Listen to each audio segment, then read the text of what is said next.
corazón, mi corazón. Te lo dije bien clarito. Permanece a la escucha. Permanece a la escucha. 12 de la noche en La Habana, Cuba. 11 de la noche en San Salvador, El Salvador. 11 de la noche en Managua, Nicaragua. Me gustan los aviones. Bagaimana sih kondisi ekonomi bangsa Indonesia di masa peralihan awal pemerintahan Orde Baru? Ekonomi Indonesia saat itu cukup memprihatinkan.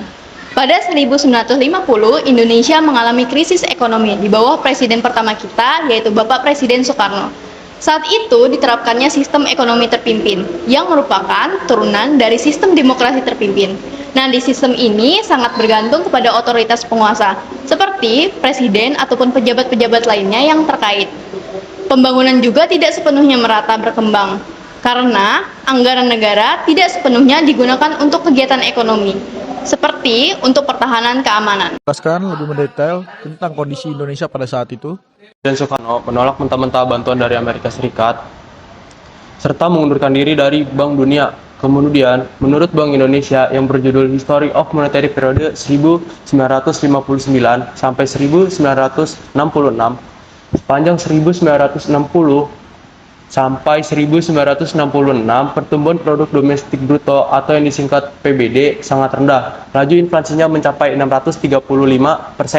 Pada tahun 1966, anggaran belanja lebih besar daripada pendapatan negara. Dan beberapa mega proyek seperti pengajuan Indonesia sebagai tuan rumah Asian Games tahun 1962 dan pembangunan Monas. Kemudian situasi ini diperparah dengan adanya gerakan G30 SPKI pada tahun 1965. Peristiwa ini yang membuat berakhirnya periode lama. Kalau saat itu kondisi ekonomi Indonesia mengalami krisis, bagaimana dengan kondisi sosialnya? Pada saat itu kondisi sosial bangsa Indonesia sangat memiliki banyak sekali permasalahan. Salah satunya yaitu pemusatan ideologi. Pada saat itu, gagasan-gagasan yang menyimpang dari Pancasila mulai meluas, dan kebijakan politik luar negeri yang seharusnya bersifat bebas dan aktif berubah menjadi berporos kepada Jakarta, Peking. Yang kedua itu adanya pemusatan kekuasaan. Pemusatan kekuasaan ini sangat menguntungkan presiden, karena presiden memiliki kekuasaan yang sangat besar, yang menyebabkan DPR hasil pemilu 1995 dibubarkan dan digantikan oleh DPR JR. Selanjutnya itu membuat hak budget DPR tidak lagi berfungsi. Yang ketiga yaitu kedekatan Insinyur Soekarno dengan PKI. Kedekatan Insinyur Soekarno dengan PKI membuat masyarakat Indonesia menjadi takut dan khawatir akan menyebarnya paham-paham komunis, sehingga masyarakat tidak lagi percaya kepada Soekarno. Bagaimana kondisi politik Indonesia pada saat itu? Pada saat itu, kondisi politik Indonesia sama gentingnya dengan kondisi lainnya.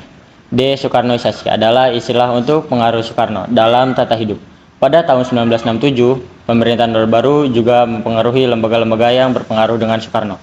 Ada pula peristiwa Malari.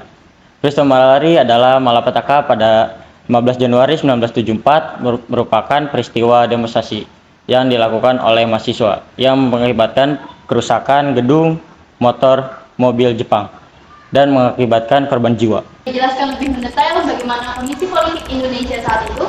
Pada tahun 1976 September, Sawito Kartowibowo melakukan kritik terhadap praktik korup rejim Orde Baru dengan membuat dokumen berjudul Menuju Keselamatan.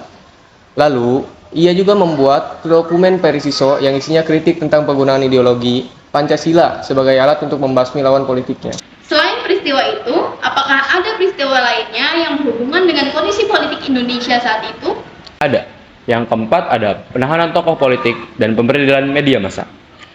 Pemerintahan Orde Baru yang bercorak militeristik otoriter melakukan banyak penahanan terhadap tokoh politik, mahasiswa, dan eks-simpatisan PKI. Pemerintahan Orde Baru menggunakan